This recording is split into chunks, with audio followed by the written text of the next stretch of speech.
Paingay.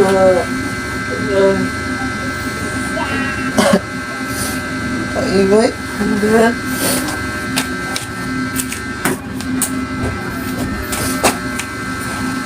Sino ba yung tumatawag na yan? Hello? Pare Pepe. Nakagising ko. Ano yung problema mo? Oo, may pistol bukas ha. Hindi ka ata nakikinig kapon. Sus, ikinig ka. Di sana hindi ka tatanong kung may pistol tayo.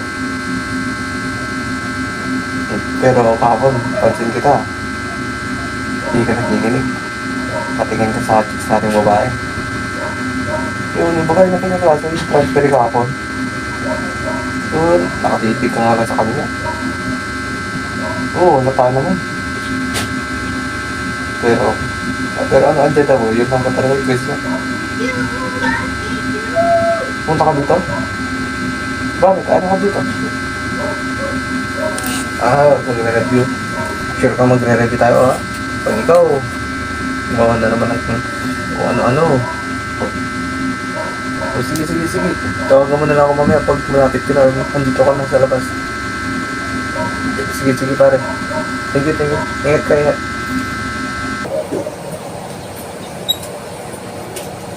So, wala parang Pepe. Hindi ka muna parang Pepe.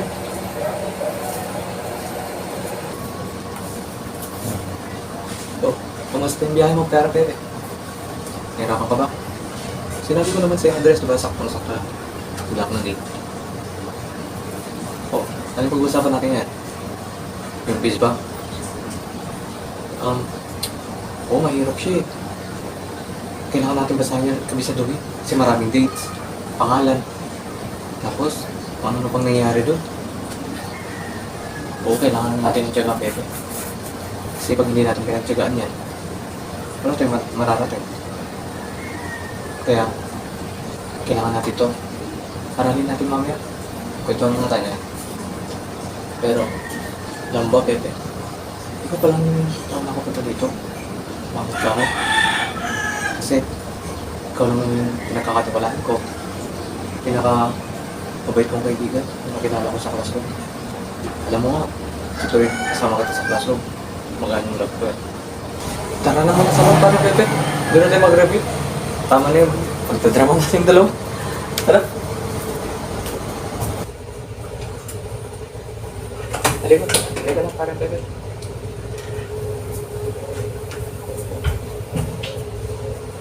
Oh, kamusta ka parang Pepe? Siyempre okay ka lang. Alam ko naman na yan. Pero, alam mo, mahirap din eh. Kapag hindi natin pinagtuunan talaga ng pansin to, walang patensya. Mawawala talaga lahat to. Hindi papasok sa utak ko.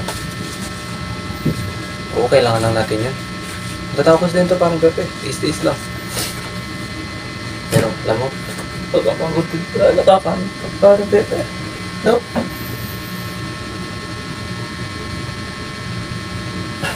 Pero, ano, tama na. Tama na ang pag-chill. Kailangan natin mag-review para pumasak.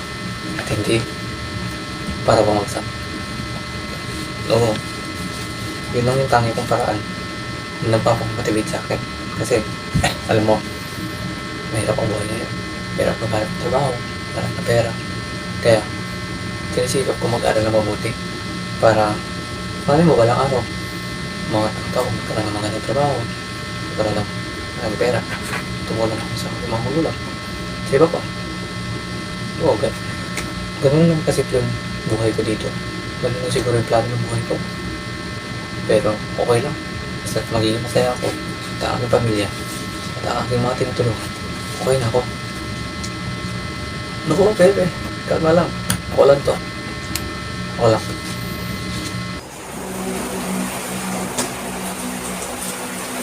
Maraming salamat po pala, Pepe, sa pag-iisip mo.